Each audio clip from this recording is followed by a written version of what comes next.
أشهد أن محمدا رسول الله.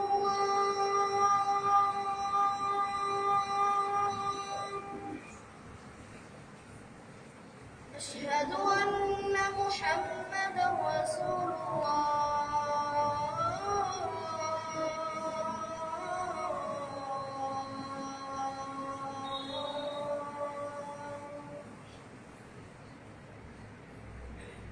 حي على الصلاة.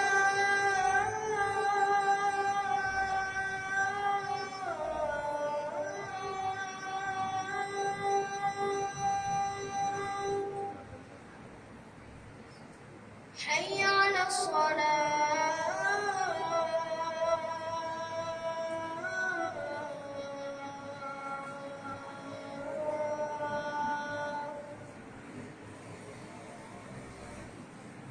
حي على الفلاح.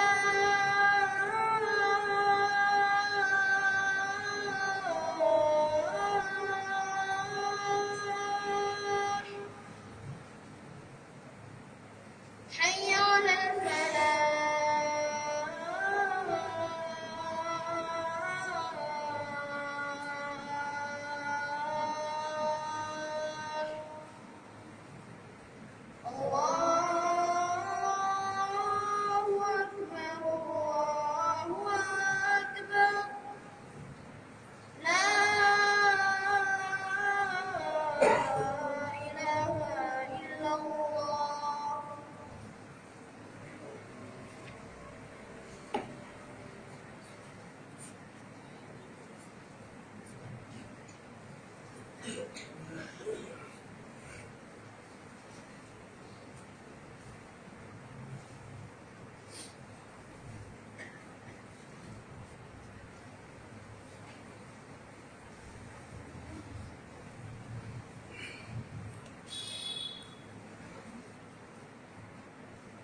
إن الحمد لله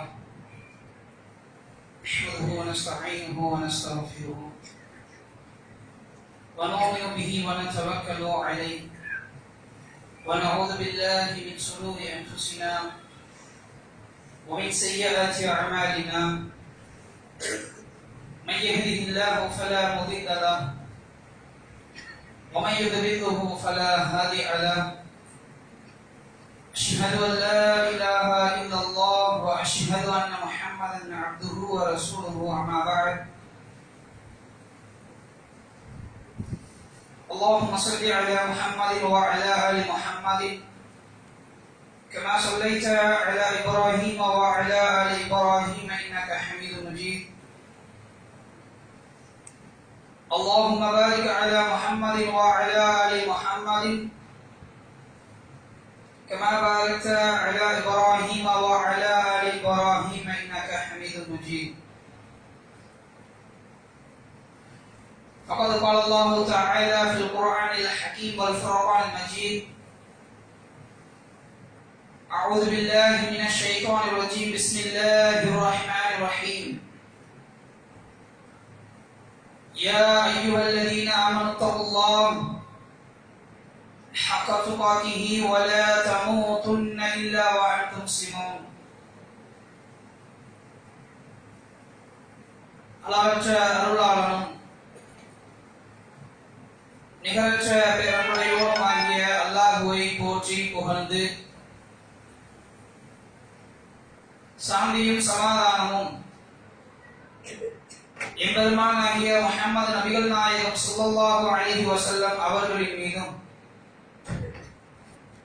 அவர்களினுடைய அடிச்சுவடுகளை அடிபடராமல் அப்படியே பின்பற்றி வாழ்ந்த உத்தம சத்திய சஹாபாக்கள் மீதும் தாபிஈன்கள் மீதும் தாபிஈன்கள் மீதும் குறிப்பாக இங்குகளும் இருக்கக்கூடிய உங்கள் மீதும் என் மீதும் அல்லாஹ்வுடைய சாந்தியும் சமாதானமும் என்றென்றும் நிலவற்றுமாக. அன்பார்ந்த அல்லாஹ்வுடைய நல்லடியார்களே, நாம் எல்லோரும் அல்லாஹ் ரப்பல் ஆலமீன் நமக்கு கடமையாக்கி இருக்கின்ற ஜும்ஆவை நிறைவேற்றுவதற்காக வேண்டி அவனுக்கு இந்த பூமியிலேயே மிகவும் ஒரு விருப்பமான ஒரு இடம், அது அவனுடைய இறை இல்லம். அவனுடைய இறை இல்லத்தில் அவனை வணங்குவதற்காக, அவனை துதிப்பதற்காக, அவனுக்கு நன்றி செலுத்துவதற்காக நாம் எல்லோரும் ஒன்று விளம்பியிருக்கிறோம். வல்ல ரஹ்மான் நம்முடைய பாவங்களை எல்லாம் மன்னித்து மேலும் அவனுடைய அருளை நம் மீது பொழிய வேண்டும் என்ற ஒரு பிரார்த்தனையோடு எனது ஜுமாவினுடைய உரையை நான் ஆரம்பம் செய்கின்றேன். அன்பார்ந்த அல்லாஹ்வுடைய நல்லடியார்களே, நாம் எல்லோரும் காலத்திற்கு ஏற்றவாறு, காலத்தினுடைய சூழ்நிலைக்கு ஏற்றவாறு நம்முடைய நிலைகளையும் நம்முடைய செயல்பாடுகளையும் மாற்றிக் கொண்டிருக்கிறோம். ஆனால் அல்லாஹ் ரப்பல் ஆலமீன் நீங்கள் ஆரம்பத்தில் எந்த நிலையில் இருக்கிறீர்களோ அதே நிலையில் இறுதி வரையும் இருங்கள் என்பதை நமக்கு தெளிவுபடுத்துகிறார். ஆனால் நம்மில் இருக்கக்கூடிய சிலர் இல்லா மாஷா அல்லாஹ், அல்லாஹ்வுடைய நாட்டத்தை பெற்றிருக்கக்கூடியவர்களை தவிர மற்றவர்கள் சரியாக அல்லாஹும் அல்லாஹ்வுடைய தூதரும் சொன்ன அடிப்படையில் இந்த உலகத்தில் வாழ்ந்து கொண்டிருக்கிறார்களா என்று பார்த்தால் ஒரு கேள்விக்குறியாகத்தான் இருக்கிறது. அதுபோன்றுதான் நம்முடைய வாழ்க்கையில், அது ஆணாக இருந்தாலும் சரி, பெண்ணாக இருந்தாலும் சரி, என்ன ஒரு சூழ்நிலையாக இருந்தாலும் அல்லாஹும் அல்லாஹ்வுடைய தூதரும் எந்த அடிப்படையில் எதை நமக்கு கற்றுக் கொடுத்தார்களோ அதை அப்படியே இறுதி வரையிலும் பின்பற்றுவது நம் மீது கடமையாக இருக்கிறது. நம்மில் எத்தனை பேர் அதுபோன்று நடந்து கொண்டிருக்கிறார்கள் என்பது நமக்கு தெரியாது. ஆனால் இபாதத் ரீதியாக நாம் பார்க்கிற பொழுது தினந்தோறும் அவர்கள் எல்லா வக்துகளையும் சொல்கிறார்களா என்று பார்த்தால் இல்லா மாஷா அல்லாஹ், அல்லாஹ் நாடியோர்களை தவிர. அல்லாஹ்வுடைய நாட்டத்தை பெற்றிருக்கக்கூடியவர்கள் அந்த கடமையான இபாதத்தை சரியான முறையில் செய்து கொண்டே இருக்கிறார்கள். பிறகு இருக்கக்கூடிய இஸ்லாமிய சொந்தங்கள், இஸ்லாமியர்கள் எந்த அடிப்படையில் வாழுகிறார்கள், அவர்களுக்கென்று உரிதாக ஆக்கப்பட்ட, கடமையாக ஆக்கப்பட்ட அந்த செயல்பாடுகளை அவர்கள் சரியான முறையில் செய்து கொண்டிருக்கிறார்களா என்று பார்க்கவும் வேண்டும். அல்லாஹ்வை முழுமையாக நம்பிக்கை கொண்டிருக்கக்கூடியவர்கள் தன்னுடைய வாழ்க்கை ரீதியாக, தன்னுடைய கால சூழ்நிலையின் காரணமாக எப்படி வாழுகிறார்கள், எப்படி செய்கிறார்கள் என்றால் அல்லாஹும் அல்லாஹ்வுடைய தூதரும் சொல்லித் தராத ஒரு செயல்களை இன்றைய சூழ்நிலையில் செய்து கொண்டிருக்கக்கூடிய இஸ்லாமியர்களை நிறைய பேற்றை நாம் பார்க்கிறோம். ஏன்? எங்களுக்கு அவரிடத்தில் ஏதாவது ஒன்று கிடைக்கும் என்கிற ஒரு காரணத்திற்காக செய்து கொண்டிருக்கக்கூடிய ஒரு பொருள். ஆனால் அல்லாஹ்வுடைய தூதர் இந்த இஸ்லாமிய சொந்தங்களுக்கு, இஸ்லாமிய சமுதாய மக்களுக்கு அல்லாஹ்வுடைய தூதர் நமக்கு காட்டி தந்த வழிமுறை எப்படி இருக்கிறது என்றால், பிற மதத்தவர்களாக இருந்தாலும் சரி, பிற நபர்களாக இருந்தாலும் சரி, எல்லாரிடத்திலும் ஒரே போன்றுதான் நடக்க வேண்டும் என்பதை அல்லாஹும் அல்லாஹ்வுடைய தூதரும் நமக்கு கற்றுத் தந்திருக்கிறார்கள். நிறைய காட்சிகள், நிறைய இமாம்கள், ஆலிம்கள், உலமாக்கள் நிறைய செய்திகளை சொல்லியிருக்கிறார்கள். இருந்தாலும் நம்முடைய செவிகளின் மூலமாக கேட்டுக்கொண்டு அந்த நேரத்தில் மட்டும் எடுத்துக்கொண்டு மீறி இருக்கக்கூடிய அந்த நாட்களில் நாம் என்ன செய்கிறோம்? அதை அப்படியே மறந்து விட்டு செல்லக்கூடியவர்களாக இருக்கிறோம். நம்முடைய உள்ளத்தில் ஆழமாக பதிய வைக்கக்கூடிய ஒரு செய்தி, அது தனக்கும், தன்னுடைய குடும்பத்திற்கும், தன்னுடைய உறவுக்கும், தன்னுடைய நண்பர்களுக்கும், தன்னுடைய வியாபாரத்திற்கும், தன்னுடைய நிர்வாகத்திற்கும் எல்லாத்திற்கும் சம்பந்தமாக இருக்கக்கூடிய ஒரு செய்தி. உண்மையாகவே என்னிடத்தில் இன்று வரையிலும் நான் சரியாக அதை நான் செய்து கொண்டிருக்கிறேனா என்று நம்முடைய உள்ளத்தில் நாமாகவே கேள்வி கேட்க வேண்டும். என்ன ஜும்ஆவினுடைய தலைப்பு இஸ்லாமிய ஆட்சியின் வரலாறு என்பதுதான் தலைப்பு. ஏன் இந்த தலைப்பு எடுக்கப்பட்டது? இன்னும் 1 மாதமோ 2 மாதத்திலோ தேர்தல் என்கிற ஒரு விஷயம் வரக்கூடியதாக இருக்கிறது. அதற்கு முன்பாகவே இப்பொழுதே பல பிரச்சாரங்கள் நடந்து கொண்டிருக்கிறது, பேச்சுவார்த்தைகள் நடந்து கொண்டிருக்கிறது. அப்படி நடக்கக்கூடிய இன்றைய சூழ்நிலையில் பிற மதத்தவர்கள் எப்படியோ இருக்கிறார்கள். இஸ்லாமிய சொந்தங்கள், இஸ்லாமியர்கள் லா இலாஹா இல்லல்லாஹ் என்று சொன்ன அந்த கலிமாவை ஏற்ற அந்த நபர்கள் எப்படி இன்றைய சூழ்நிலையில் நடந்து கொண்டிருக்கிறார்கள் என்பதை பார்ப்பதற்காகவும், மேலும் நமக்கு கொடுக்கப்பட்டிருக்கக்கூடிய பொறுப்பாக இருந்தாலும், பதவியாக இருந்தாலும், நிர்வாகமாக இருந்தாலும் எல்லாவற்றையிலும் நாம் சரியாக நடந்து கொண்டிருக்கிறோமா என்று நாம் நம்முடைய உள்ளத்தில் கேள்வியை கேட்டே ஆக வேண்டும். இது வெறும் அரசியல் சார்ந்த விஷயம் அல்ல. இது வெறும் தேர்தலுக்காக வேண்டி சொல்லப்படுகிற விஷயம் அல்ல. தன்னுடைய வாழ்க்கை இறுதி மூச்சு வரையிலும் இந்த நிர்வாக பொறுப்பையும் சரி, இந்த அரசியல் சார்ந்த விஷயமாக இருந்தாலும் சரி, ஆட்சியாக இருந்தாலும் சரி, பதவியாக இருந்தாலும் சரி, தனக்கு கொடுக்கப்பட்டிருக்க பொறுப்புகளாக இருந்தாலும் சரி, தன்னுடைய ரூஹ் பிரியக்கூடிய அந்த நேரம் வரையிலும் இதை நாம் கடைபிடித்தே ஆக வேண்டும். ஏன்? அல்லாஹ் ரப்புல் ஆலமீன் நமக்கு நாளை மறுமை நாளில் தனக்கு கொடுத்திருக்கக்கூடிய பொறுப்பை பற்றி அல்லாஹ் விசாரணை செய்தே தீருவான். அதை மறந்துவிடக் கூடாது. அதை நாம் மறந்துவிடவே கூடாது. ஏன் அன்பான அல்லாஹ்வுடைய நல்லடியார்களே, அல்லாஹ்வுடைய தூதர் தங்களுடைய 40வது வயதில் தான் அவருக்கு நபித்துவ பட்டம் கிடைக்கப்பட்டது.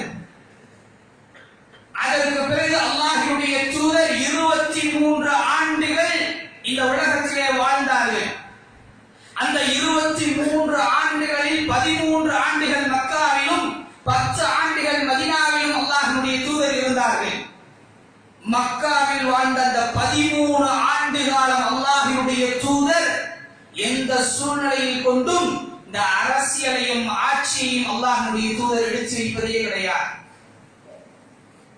அந்த 13 ஆண்டுகள் அந்த மக்கள் எல்லோரையும் அல்லாஹ்வை நினைக்க வேண்டும், அல்லாஹ் ஒருவன் தான் என்று எண்ண வேண்டும், அல்லாஹ்வை மட்டும்தான் வணங்க வேண்டும் என்கிற அந்த குறிக்கோளை அல்லாஹ்வுடைய தூதர் தெளிவாக அந்த 13 ஆண்டுகள் சொல்லிக்கொண்டே இருந்தார். அதற்கு பிறகு அல்லாஹ்வுடைய தூதர் தன்னுடைய சொந்த நாட்டை விட்டு, தான் சொந்த பிறந்த ஊரை விட்டு அல்லாஹ்வுடைய தூதரை அந்த மக்கள் விரட்டி அடிக்கிறார்கள், துரத்துகிறார்கள். அந்த 13 ஆண்டுக்கு பிறகு மீதம் இருக்கக்கூடிய அந்த 10 ஆண்டுகளில் அல்லாஹ்வுடைய தூதர் எப்படி குடும்பத்தை நடத்த வேண்டும், எப்படி உங்களிடத்திலே பொறுப்புகள் இருக்கிறதோ அதை எப்படி நீங்கள் கடைபிடிக்க வேண்டும், ஆட்சி முறையும் அரசியல் முறையும் அல்லாஹ்வுடைய தூதர் அந்த 10 ஆண்டுகளில் எப்படி நமக்கு கற்றுக் கொடுத்தார்கள் என்பதுதான் நாம் எல்லோரும் அறிந்து கொள்ளக்கூடிய ஒரு விஷயம். எத்தனை பேர் அறிந்திருக்கிறோம்? இந்த பொறுப்பு என்கிற ஒரு விஷயத்தை சார்ந்து, பதவி என்கிற விஷயத்தை சார்ந்து நாம் என்ன நினைத்துக் கொண்டிருக்கிறோம்? கேட்டு வாங்கக்கூடிய ஒரு நிலைக்கு இன்றைய சூழ்நிலை மாறிவிட்டது. ஆனால் அல்லாஹ்வுடைய தூதர் முஹம்மது நபிகள் நாயகம் ஸல்லல்லாஹு அலைஹி வஸல்லம் அவர்கள் தன்னுடைய நெருங்கிய உறவாக இருந்தாலும் சரி, தன்னுடைய நெருங்கிய தோழராக இருந்தாலும் சரி, யாரு கேட்டாலும் அவர்கள் பதவியை கொடுத்ததே கிடையாது, பொறுப்பை கொடுத்ததே கிடையாது. ஒரு உதாரணம், அபூதர் ரலியல்லாஹு அன்ஹு அவர்கள் அல்லாஹ்வுடைய தூதரிடத்தில் கேட்கிறார்கள், யா ரசூலல்லாஹ், அல்லாஹ்வுடைய தூதரே, அல்லாஹ்வுடைய தூதரே, எனக்கு நீங்க பொறுப்பு தர மாட்டீர்களா, எனக்கு நீங்க பதவி தர மாட்டீர்களா என்று அபூதர் ரலியல்லாஹு அன்ஹு அவர்கள் ஆசையாக கேட்கிறார்கள்.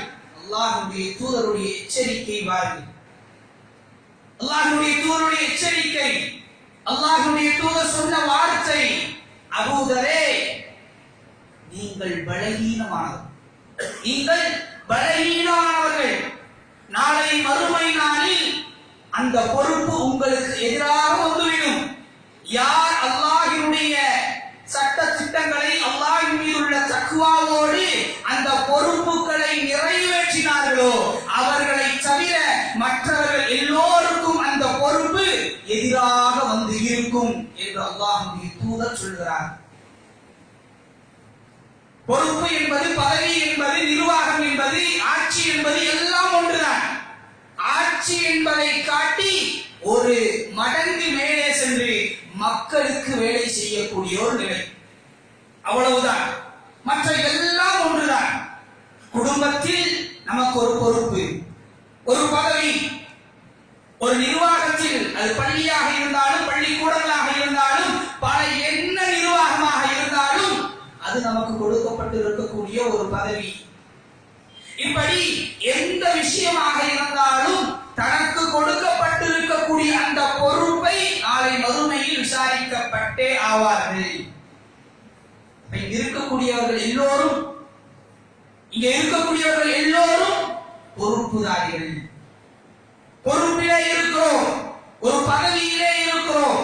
அந்த பதவியில் நாம் கடைபிடிக்கக்கூடிய மிகப்பெரிய ஒரு 5 விதமான விஷயங்கள் நம்மிடத்தில் இருக்கு. அதைத்தான் மார்க்கம் நமக்கு கற்றுத் தருகிறது. இஸ்லாம் நமக்கு அந்த 5 விதத்தையும், இந்த பொறுப்பில், இந்த பதவியில், இந்த நிர்வாகத்தில் இருக்கக்கூடியவர்கள் இதை கடைபிடிச்சே ஆக வேண்டும் என்பதை இஸ்லாம் நமக்கு கற்றுத் தருகிறது. என்ன முதலாவது விஷயம் அல் ஹாகிமி யதூலுல்லாஹ். முதன்மையாக நாம் எண்ணம் எப்படி வைக்க வேண்டும் என்றால், ஆட்சி அதிகாரம் எல்லாவற்றிலும் அல்லாஹ்விற்கு மட்டும்தான் சொந்தம் என்பதில் நாம் எல்லோரும் தெளிவாக இருக்க வேண்டும். இன்றைய சூழ்நிலையில் பார்க்கிறோம், இந்த ஆட்சியே என்னுடைய கையில் தான் இருக்கிறது என்று திமிராக பேசக்கூடியவர்கள் நிறைய பேர் இருக்கிறார்கள். அதுவும் இஸ்லாமியர்களை பார்க்கிற பொழுது அந்த மக்களோடு, அந்த கூட்டத்தோடு சேர்ந்து அவர்களும் கூச்சலிட்டு பேசக்கூடிய ஒரு நிலையை இன்றைய சூழ்நிலையில் நாம் பார்த்து கொண்டிருக்கிறோம். ஆனால் இந்த இடத்தில் முதலாவதாக நமக்கு கற்றுக் கொடுக்கக்கூடிய விஷயம் என்ன? அல்லாஹ்தான் ஆட்சிகளுக்கு மிகவும் சொந்தக்காரன் என்பதில் உறுதியாக நம்முடைய உள்ளத்திலே பதிய வைக்க வேண்டும். ஏன் அன்பிற்குரியவர்களே, நமக்கு ஃபிரௌனுடைய வரலாறு நமக்கு தெரியும். ஃபிரௌன் எப்படி அழிந்தான் என்பது நமக்கு தெரியும்.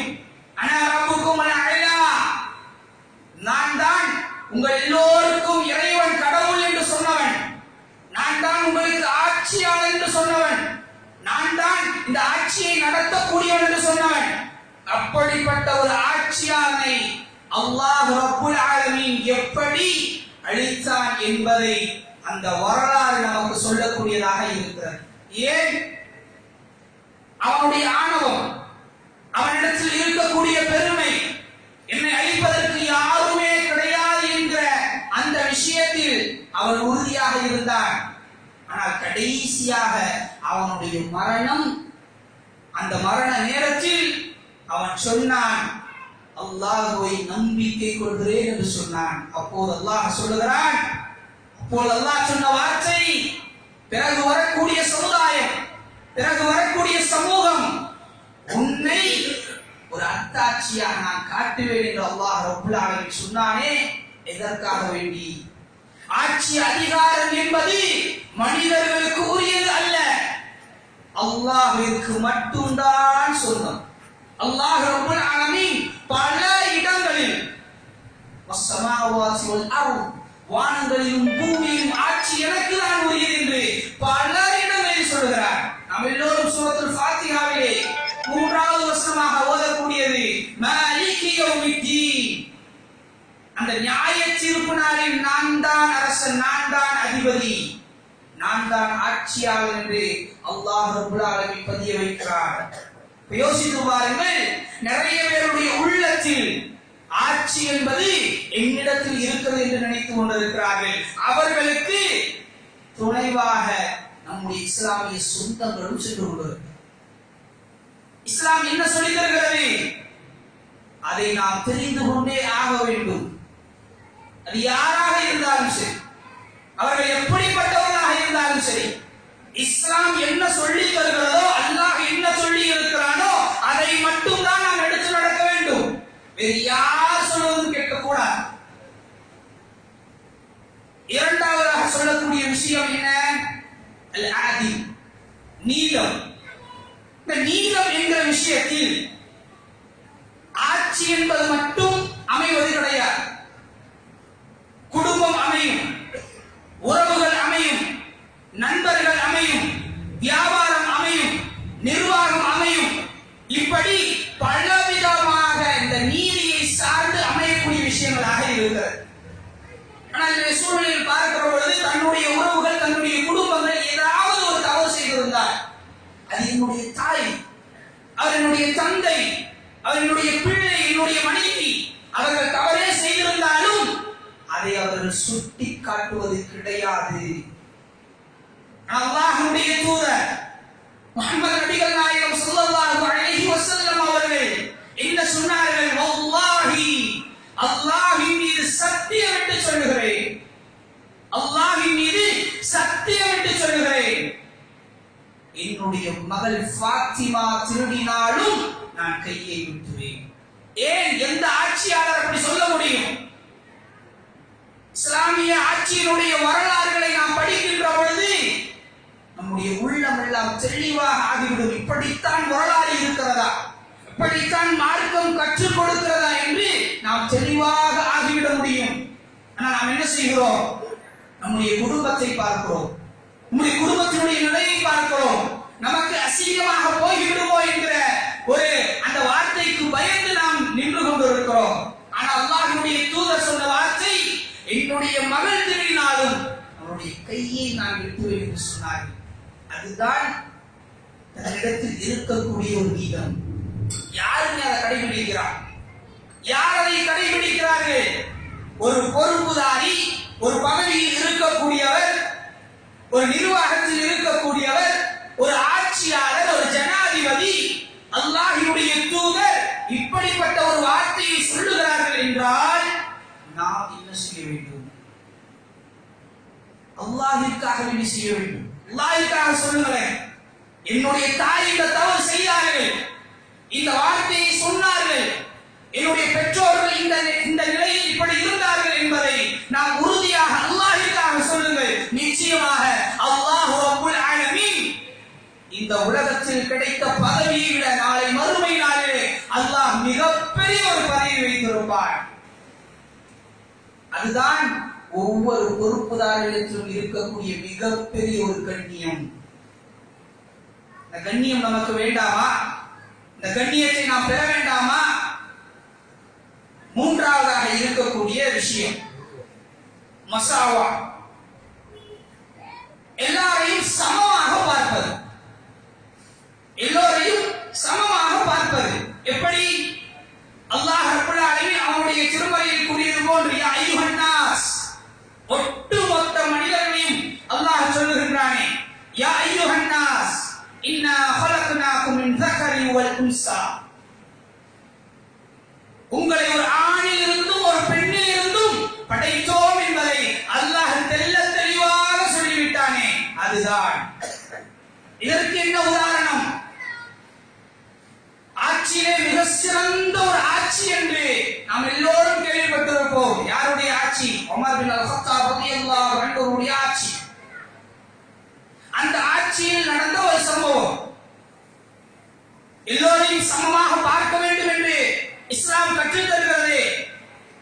நீங்கள் எல்லாம் ஒரு தாய் பிள்ளைகள் என்று இஸ்லாம் சொல்லுகிறது. அந்த சமத்துவத்தை அந்த இடத்திலே இடம்பெறுகிறது. அமீருல் முஃமினீன் உமர் பின் அல்-கத்தாப் ரலியல்லாஹு அன்ஹு அவர்களிடத்தில் ஒரு கிறிஸ்துவ நபர் வருகிறார். இந்த செய்தி, இந்த சம்பவம் எல்லோருக்கும் தெரியும். ஒரு கிறிஸ்துவ நபர் வருகிறார். அவர் வந்து, இங்கு யார் அமீருல் முஃமினீன் என்று கேட்கிறார்கள். முஃமினீன் அவர்களிடத்திலே கேட்கிறார்கள், இது யார் அமீருல் முஃமினீன் என்று கேட்கிறார்கள். உடனே உங்களுக்கு என்ன பிரச்சனை, எதுக்காக அவரை கேட்கிறீங்கன்னு கேட்கிறாங்க உமர் பின் அல்-கத்தாப் ரலியல்லாஹு அன்ஹு அவர்கள். இவ்வாறு இந்த நாட்டில் அம்ர் பின் ஆஸ் ரலியல்லாஹு அன்ஹு அவருடைய மகன், அவருக்கும் எனக்கும் ஒரு பந்தயம் நடந்தது. அந்த பந்தயத்தில் நான் ஜெயித்து விட்டேன். அதை அவர் கேட்காமல் என்னை அடித்து விட்டார்கள். அதற்கு நீதி வேண்டும். அதனால் அமீருல் முஃமினீன் அவர்களிடத்திலே வந்திருக்கிறேன். யார்? ஒரு கிறிஸ்துவர். இஸ்லாமியரிடத்தில் சென்றால் நிச்சயமாக நீதி கிடைக்கும், அவரிடத்தில் சென்றால் சமமாக கிடைக்கும் என்ற ஒரு பொருளை உணர்ந்து அந்த கிறிஸ்துவர் வருகிறார். உடனே அமீருல் முஃமினீன் அவர்கள் ஒரு கடிதம் எழுதுகிறார்கள். அம்ர் பின் ஆஸ் ரலியல்லாஹு அன்ஹு அவர்களுக்கு ஒரு கடிதம், நீங்களும் உங்களுடைய மகனும் இங்கே வர வேண்டும் என்று ஒரு கடிதம் எழுதுகிறார்கள். அம்ர் பின் ஆஸ் ரலியல்லாஹு அன்ஹு அவர்கள் யார் என்றால், உமர் பின் அல்-கத்தாப் ரலியல்லாஹு அன்ஹு அவர்கள், காலித் பின் வலீத் ரலியல்லாஹு அன்ஹு அவர்கள், அம்ர் பின் ஆஸ் ரலியல்லாஹு அன்ஹு அவர்கள் எல்லோரும் நெருங்கிய நண்பர்கள், தோழர்கள், சகத்தோழர்கள், விட்டுக் கொடுக்காத தோழர்கள்.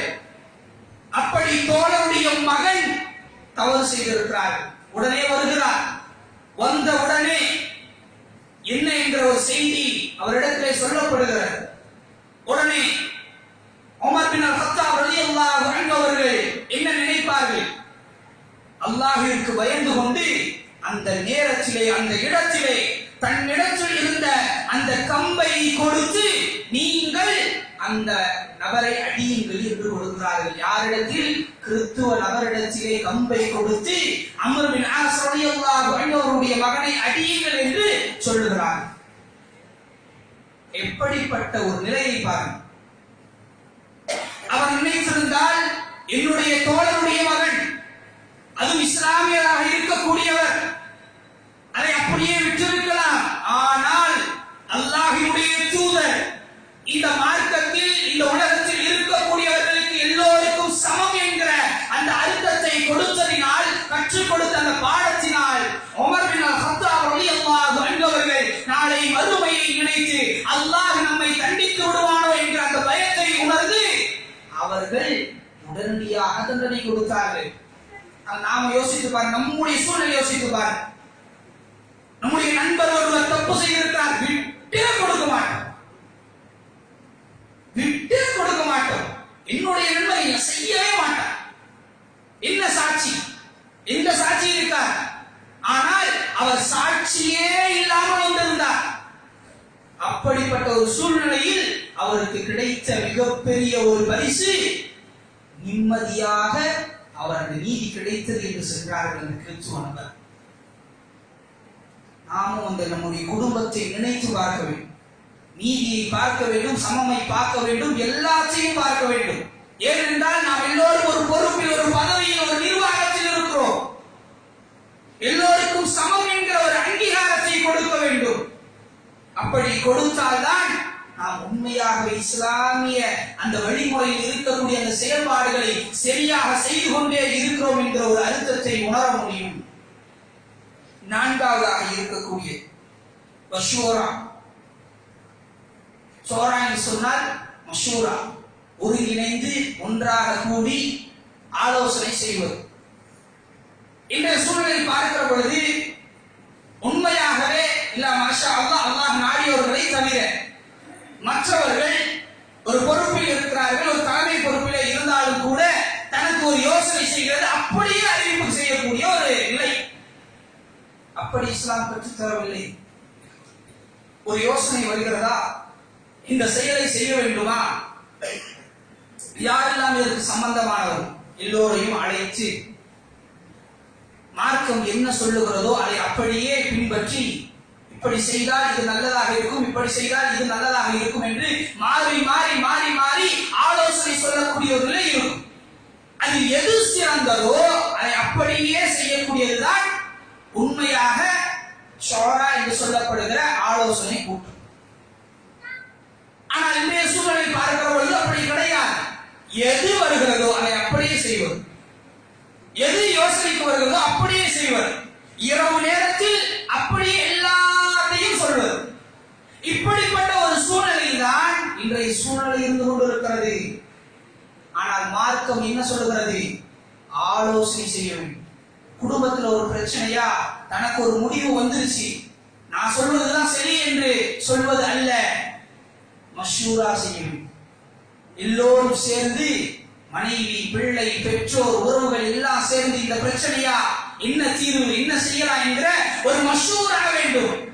ஒரு நிர்வாகம் இருந்தால் இந்த பிரச்சனை இருக்கிறது, என்ன செய்யலாம் என்கிற ஒரு மஷூரா வேண்டும். ஒரு அமைப்பு இருந்தால் அதற்கு ஒரு மஷூரா வேண்டும். ஒரு கட்சி இருந்தால் அதற்கு ஒரு மஷூரா வேண்டும். இப்படி ஒரு ஆலோசனை கூட்டமாக இணைவாக இருந்தால் நிச்சயமா அதிலே அல்லாஹ் ரப்பல் ஆலமீன் கூலியை வைத்திருப்பான். இதற்கு ஒரு உதாரணம் என்ன தெரியுமா? அகல் போர் எல்லோரும் கேள்விப்பட்டிருக்கிறோம். இந்த அகல் போரில் நடப்பதற்கு முன்பாக ஒரு செய்தி நான் உங்களிடத்தில் பதிவு செய்கிறேன். கேள்விப்பட்டு இருக்கக்கூடிய ஒரு வரலாறு தான். இந்த வரலாறில் இருக்கக்கூடிய விஷயங்கள் என்ன தெரியுமா? காஃபிர்களுடைய எண்ணம் எப்படி இருக்கிறது என்றால், அல்லாஹ்வுடைய தூதரை எப்படியாவது கொலை செய்தே ஆக வேண்டும். பத்ர் போர்ல விட்டாச்சு, உஹது போர்ல விட்டாச்சு, அகல் போர்ல எப்படியாவது கொலை செய்தே ஆக வேண்டும் என்கிற ஒரு திட்டமைப்போடு அந்த காஃபிர்கள் இருக்கிறார். நிறைய பேரை கூடியிருக்கக்கூடிய ஒரு போர். அந்த நேரத்தில் ஆலோசனை செய்கிறார்கள். அல்லாஹ்வுடைய தூதர் ஒரு ஆலோசனையோடு இருக்கிறார்கள். உடனே சல்மான் ஃபாரிஸ் ரலியல்லாஹு அன்ஹு அவர்கள் வந்து, யா ரசூலல்லாஹ், இவ்வளவு பேர் இருக்கிறாங்க, இத்தனை காஃபிர்கள் இருக்கிறாங்க, நம்மள்ட்ட கம்மியா தான் இருக்கு, எப்படி அதை நாம் எதிர்கொள்வது என்ற ஒரு ஆலோசனை ஓடிக்கொண்டிருக்கிற பொழுது சல்மான் ஃபாரிஸ் ரலியல்லாஹு அன்ஹு அவர்கள் சொல்லுகிறார்கள், யா ரசூலல்லாஹ், நாம கொஞ்சம் பின்னாடி இருப்போம், மேடா தான் இருக்கு, அதுக்கு கீழே கொஞ்சம் குழியை தோண்டிடுவோம், அந்த காஃபிர்கள் வருகின்ற அந்த நேரத்தில் அந்த குழியில விழுந்துருவாங்க, உடனே நாம் எதிர்கொள்வதற்கு இலகுவாக இருக்கும் என்ற ஒரு ஆலோசனை சொல்லுகிறார்கள். உடனே அல்லாஹ்வுடைய தூதர் அந்த இடத்திலே, நீ எனக்கே ஆலோசனை சொல்றியா, அதெல்லாம் கேட்க மாட்டேன் என்று அல்லாஹ்வுடைய தூதர் செய்யவில்லை. என்ன செய்தார்கள்? இந்த யோசனை மிகச்சிறந்ததாக இருக்கிறது என்று அதே இடத்தில் அதே போன்று செய்யுங்கள் என்று அந்த ஆலோசனைக்கு ஏற்றவாறு அகலை தூண்டுகிறார்கள், குழியை தூண்டுகிறார்கள். அந்த நேரத்தில் போர் நடக்கின்ற பொழுது நிறைய காஃபிர்கள் அந்த அகலிலே விழுகிறார்கள். ஒரு ஆலோசனை, இப்படித்தான் கூட்டமாக சேர்ந்து ஒரு ஆலோசனை செய்ய வேண்டும். எத்தனை பேர் செய்கிறோம் அப்படி? மார்க்கம் இதையெல்லாம் சொல்லித் தருகிறது என்பார் அல்லாஹ்வுடைய நல்லடியார்களே. ஐந்தாவதாக இருக்கக்கூடியது அத்தாஅத் என்று சொன்னால் கட்டுப்படுதல். நமக்குன்னு ஒரு தலைவர் வச்சிருப்பார், நமக்குன்னு ஒரு தலைமை பொறுப்பை வச்சிருப்பார், அவங்களுக்கு கட்டுப்பட்டு நடந்தே ஆக வேண்டும். ஒரு அமைப்பாக இருந்தால் ஒரு தலைவர், ஒரு கட்சியாக இருந்தால் ஒரு தலைவர், ஒரு குடும்பமாக இருந்தால் அதற்கு ஒரு தலைவர், ஒரு வியாபாரத்திற்கு ஒரு சங்கத்திற்கு ஒரு தலைவர், இப்படி ஒவ்வொரு இடத்திலும் ஒவ்வொரு தலைவர்கள் இருப்பார்கள். அதில் யார் நல்ல விதமாக நடந்து கொள்கிறார்களோ அவர்களுக்கு தான் கட்டுப்பட வேண்டும். மார்க்கம் எப்படி சொல்கிறது? யார் நல்ல விதமாக நடந்து கொள்கிறார்களோ அவர்களுக்கு கட்டுப்படுவது மிகச்சிறந்தது என்பதை மார்க்கம் சொல்லித் தருகிறது. ஆனால் இன்றைய சூழலில் பார்க்கிற பொழுது அப்படி அல்ல. இப்படி என்னுடைய தலைவர் சொல்லிவிட்டார், என்னுடைய அமைப்பினுடைய தலைவர் சொல்லிவிட்டார், அது சரியோ தப்போ அதை யோசிப்பதற்கு கூட நம்முடைய அறிவுகள் முன் வருவது கிடையாது. என்னுடைய தலைவர் சொன்னால் சரி என்கிற ஒரு அங்கீகாரத்தில் ஓடிக்கொண்டிருக்கக்கூடிய நபர்களிடத்தில் என்ன பேசுவது, என்ன சொல்வது? அல்லாஹ் ரப்புல் ஆலமீன் நல்ல விதத்திலே யாரெல்லாம் சொல்லுகிறார்களோ அவர்களை நீங்கள் கட்டுப்பட்டு நடங்கள் என்பதை நமக்கு கற்றுத் தருகிறது. யாருன்னு நல்ல விதமா சொல்றா? யா அய்யுஹல்லதீன ஆமனூ அத்தீஉ அல்லாஹ வ அத்தீஉ ரசூல். இந்த ரெண்டு பேர் சொல்லாததை யார் சொல்ல போறா? யோசிச்சு பாரு. அல்லாஹ் சொன்னதை கட்டுப்பட்டு நடக்க வேண்டும். வ அத்தீஉ ரசூல், அல்லாஹ்வுடைய தூதர் சொன்னதை கட்டுப்பட்டு நடக்க வேண்டும். இவர்கள் சொன்னதை அதே தலைவர்கள் சொன்னால் நாம் எல்லோரும் கட்டுப்பட்டு நடக்கலாம். யார் சொல்லாமல் இருக்கிறார்களோ அவர்களை பின்பற்ற வேண்டிய அவசியமே கிடையாது, கட்டுப்படுவதன் அவசியமே கிடையாது. மார்க்கம் இந்த 5 விஷயத்தையும் ஒரு பதவியில் இருக்கக்கூடிய, ஒரு நிர்வாகத்தில் இருக்கக்கூடிய, ஒரு தலைமை பொறுப்பில் இருக்கக்கூடிய இந்த நபர்களுக்கு இந்த மார்க்கம் இந்த 5 விஷயத்தையும் கற்றுத் தருகிறது. என்ன? முதலாவது, அல்லாஹ்தான் ஆட்சிகளுக்கு சொந்தக்காரன் என்பதை முழுமையாக உள்ளத்திலே பதிய வைக்க வேண்டும். இரண்டாவது, யாராக இருந்தாலும் சரி, தன்னுடைய பிள்ளையாக இருந்தாலும் பெற்றோர்களாக இருந்தாலும் யாராக இருந்தாலும் நீதியை கடைபிடிக்க வேண்டும். மூன்றாவது, எல்லோரையும், அது மாற்று மதத்தவர்களாக இருந்தாலும் எல்லோரையும் சமமாக பார்க்க வேண்டும். நாலாவது, ஒன்றாக இணைந்து ஆலோசனை செய்ய வேண்டும். ஐந்தாவது, அதற்கு கட்டுப்பட்டு நடக்க வேண்டும். இதுதான் ஒரு பொறுப்பில் இருக்கக்கூடியவர்கள் இந்த 5 விஷயத்தையும் கடைபிடிக்கக்கூடிய ஒன்றாக இருக்க. இதுவரையும் நாம் செஞ்சிருக்கோமா? இதுவரையும் நாம் யோசித்து பார்த்திருக்கிறோமா? சரி, இதுவரையும் விட்டுருங்க. இனி வரக்கூடிய தினங்களிலாவது அல்லாஹ்வும் அல்லாஹ்வுடைய தூதரும் எப்படி கற்றுக் கொடுத்தார்களோ, எப்படி சொல்லி தந்தார்களோ அதை அப்படியே பின்பற்ற வேண்டும். ஆண்களும் பெண்களும் எல்லோரும் அதை கடைபிடிச்சே ஆக வேண்டும். ஏன்? நாம் ஒரு பொறுப்பில் ஒரு ஆட்சியை நடத்தி கொண்டிருக்கிறோம். நமக்கு என்ன பொறுப்பு இருக்கிறதோ அந்த பொறுப்புக்கு கீழ் நாம் ஆட்சியை நடத்தி கொண்டிருக்கிறோம். ஆட்சி என்பது மேலும் இருப்பதல்ல, நமக்கு என்ன பொறுப்பு இருக்கிறதோ அந்த ஆட்சியை செய்வதுதான் மிகச்சிறந்த ஒரு ஆட்சி. அப்ப யோசித்து பாருங்கள், ஆட்சியை கொடுத்த ரப்புல் ஆலமீனை நாம் எப்படி உண்மையாக நினைத்து கொண்டிருக்கிறோம்? யோசிச்சு பாருங்க. இந்த சமுதாயத்தில் பார்க்கும் பொழுது அவன் இப்பதான் அவனுக்கு இவ்வளவு பெரிய பொறுப்பு கொடுக்கிறாங்க. இன்றைய சமுதாயத்தில் நிறைய இஸ்லாமியருடைய உள்ளத்தில் இருக்கிற அன்பாக அல்லாஹ் அப்படி நல்லடியார்களே, நிறைய பேருடைய உள்ளத்தில் இருக்கிற பொறுப்பு கொடுத்தால் கொடுத்து போகட்டும்.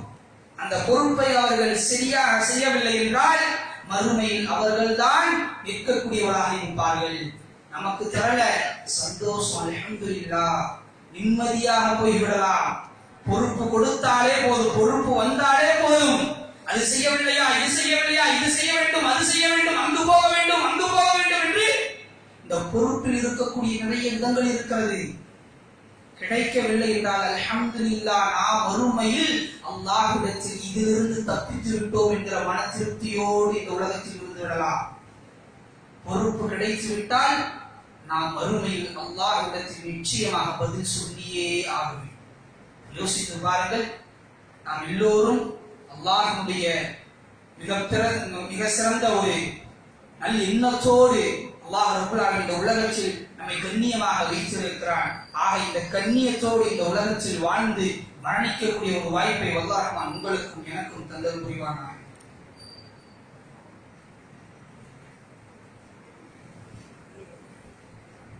அல்ஹம்துலில்லாஹ், ஸலாத்து வஸ்ஸலாமு அலா அஷ்ரஃபில் அன்பியா வல் முர்ஸலீன். அல்லாஹ்வின் நல்லடியார்களே, முதலாவது முறையில் நமக்கு இருக்கக்கூடிய, நமக்கு கிடைத்திருக்கக்கூடிய பொறுப்புகளை நினைத்து, பொறுப்புகளை உணர்ந்து, மார்க்கம் ஒரு 5 விதமான காரியங்களை சொல்லி தந்திருக்கிறது. அந்த 5 விதமான காரியங்களை நாம் அந்த பொறுப்பில் இருக்கிற பொழுது சரியாக செய்ய ஆகும். அப்படி செய்திருக்கக்கூடிய நபர்களை பார்க்கிற பொழுது யாரெல்லாம் செய்கிறார்கள்? ஆட்சியை சரியான முறையில் செய்தவர்கள் யார்? இஸ்லாமிய ஆட்சியினுடைய வரலாறுகளை தவிர வேறு எதுவுமே இருக்காது. சரியான முறையில் இந்த ஆட்சியை கொடுத்திருப்பார்கள். சரியான ஒரு நீதியை இந்த இஸ்லாமிய ஆட்சி கொடுத்திருக்கும். எல்லோருக்கும் சமம் என்கிற ஒரு அங்கீகாரத்தை கொடுத்திருக்கும். இப்படிப்பட்ட ஒரு ஆட்சியை கொடுத்த அல்லாஹ் ரப்பல் ஆலமீனுக்கு யாரெல்லாம் நன்றி செலுத்தியிருப்பார்கள் என்பதை நாம் யோசித்து பார்க்க வேண்டும். நாம் எல்லோருக்குமே யூசுப் அலைஹி வஸல்லம் அவர்களுடைய வரலாறு நமக்கு தெரியும். அவருடைய வரலாறை பார்க்கிற பொழுது எப்படி இருந்தார்கள், எப்படி கஷ்டப்பட்டார்கள், ஏன் சிறைக்கு போனார்கள் என்பதெல்லாம் நமக்கு தெரியும். அல்லாஹ் ரப்பல் ஆலமீன் அந்த சிறையினுடைய வாழ்க்கைக்கு பிறகு யூசுப் அலைஹி வஸல்லம் அவர்களுக்கு ஆட்சியை கொடுக்கிறார். ஆட்சியை கொடுத்ததற்கு பிறகு சிறிது காலம் போகிறார். யூசுப் அலைஹி வஸல்லம் அவர்கள் அல்லாஹ்விடத்திலே கேட்ட ஒரு துஆவை எப்படி என்று பாருங்கள். தனக்கு கொடுத்திருக்கக்கூடிய ஒரு பொறுப்பை உணர்ந்து அவர்கள் கேட்கிறார்கள். எப்படி கேட்கிறார்கள் சொன்னால் 12வது அத்தியாயம் 101வது வசனத்திலே அல்லாஹ் ரப்பல் ஆலமீன் சொல்கிறார், ரப்பி கத் ஆதைதனி மினல் முல்க். எப்படி கேட்கிறார்கள்? ரப்பி, என் இறைவா, என்னுடைய இறைவனே, எனக்கு நீ அழகான ஆட்சியை கொடுத்தாய், எனக்கு ஆட்சியை நீ தந்தாய். மேலும் சொல்லி கேட்கிறார்கள், வஅல்லம்தனி மினல் தஅவீலி அல் ஆஹாதி. நான் கனவு ஏதாவது கண்டால் அதற்கு விளக்கங்களை எனக்கு நீ கற்றுக் கொடுத்தாய். மூன்றாவதாக கேட்கிறார்கள், ஃபாத்திரஸ் ஸமாவாதி வல் அர்த். வானங்களையும் பூமியையும் நீதான் படைத்தாய். நான்காவதாக கேட்கிறார்கள் அன்த வலியி ஃபித் துன்யா வல் ஆখিরা. இம்மையிலும் சரி மறுமையிலும் சரி நீதான் எனக்கு பாதுகாவல். கடைசியாக யூசுப் அலைஹி வஸல்லம் அவர்கள் என்ன கேட்கிறார்கள் தெரியுமா? கடைசியாக கேட்ட துஆ, கடைசியாக கேட்ட அந்த வார்த்தை எப்படிப்பட்ட ஒரு வார்த்தை என்றால், தவஃபனி முஸ்லிமா. உன்னை நான் வழிபடக்கூடிய விஷயம், உன்னை நான் வணங்குவதில் முஸ்லீமாக இருந்து என்னை நீ எடுத்துக் கொள்வாயாக என்று யூசுப் அலைஹி வஸல்லம் அவர்கள் கேட்கிறார். கடைசியாக கேட்கக்கூடியது வஅல்ஹக்னி பில் சாலிஹீன்.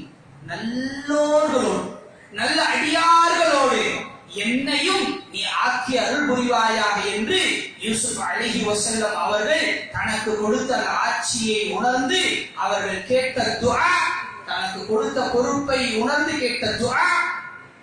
நான் மரணிக்கின்ற அந்த நேரத்தில், என்னுடைய ரூஹை பிரிக்கக்கூடிய அந்த நேரத்தில், நான் உன்னை வழிபட்ட ஒரு முஸ்லீமாக மரணிக்க வேண்டும், அப்படித்தான் என்னுடைய ரூஹை நீ எடுக்க வேண்டும் என்று துஆ கேட்டார்கள். நல்ல அடியோர்களோடு என்னை நீ சேர் என்று துஆ கேட்டார்கள். நாம் எத்தனை பேர் கேட்கிறோம்? நாம் மரணிக்கின்ற பொழுது ஒரு உண்மையாக, ஒரு முஸ்லீமாக, முஃமினாக வாழ்ந்து மரணிக்க வேண்டும் என்று நம்முடைய உள்ளத்திலே எத்தனை முறை கேட்டிருக்கிறோம் என்பதை நாம் எல்லோரும் சிந்திக்க கடமைப்பட்டிருக்க வேண்டும். யாரால் இதையெல்லாம் சொல்ல முடியும்? தனக்கு கொடுத்த அந்த பொறுப்பை யார் சரியாக செய்கிறார்களோ, அல்லாஹ்வின் மீது தக்வாவோடு இருக்கிறார்களோ, பயபக்தியோடு இருக்கிறார்களோ, அவர்களால் மட்டும்தான் அல்லாஹ்விடத்தில் இப்படியெல்லாம் கேட்க முடியும். யோசித்து பாரு, நாமும் அதே போன்ற ஒரு நிலை இருக்க வேண்டும். அல்லாஹ் எத்தனையோ நமக்கு கொடுத்திருக்கிறார். பொருளாதாரத்தை கொடுத்திருக்கிறான், வாழ்க்கையை நிம்மதியாக கொடுத்திருக்கிறான், வியாபாரத்தில் வீழ்ச்சி இல்லாமல் கொடுத்திருக்கிறான். இப்படி கொடுத்த ரப்புல் ஆலமீனுக்கு நாம் என்ன செய்து கொண்டிருக்கிறோம் என்பதை நாம் எல்லோரும் சிந்திக்க வேண்டும். நாம் மரணிக்கின்ற பொழுது உண்மை முஸ்லீமாக, முஃமினாக வாழ்ந்து மரணித்து நாளை மறுமை நாளிலே அல்லாஹ்வுடைய அர்ஷினுடைய நிழலை பெற்று அந்த ஸிராத்துல் முஸ்தகீம் என்ற அந்த பாலத்தை மிக விரைவாக கடந்து நாளை மறுமை நாளில் உயர்ந்த சொர்க்கமான அந்த ஜன்னத்துல் ஃபிர்தௌஸில் இருந்து நபிமார்களோடு, அல்லாஹ்வுடைய தூதரோடு, சஹாபாக்களோடு, முத்தகீன்களோடு இருக்கக்கூடிய ஒரு வாய்ப்பை அல்லாஹ் ரஹ்மான் உங்களுக்கும் எனக்கும் உங்கள் குடும்பத்தாருக்கும் என்னுடைய குடும்பத்தாருக்கும் இந்த உலகத்தில் வாழ்கின்ற ஒட்டுமொத்த முஸ்லிம்களுக்கும் அல்லாஹ் ரஹ்மான் தந்தல் புரிவானாக. வாஹிர் தாவானா அல்ஹம்துலில்லாஹி ரப்பில் ஆலமீன். அஸ்ஸலாமு அலைக்கும் வரஹ்மத்துல்லாஹி வபரகாத்துஹு.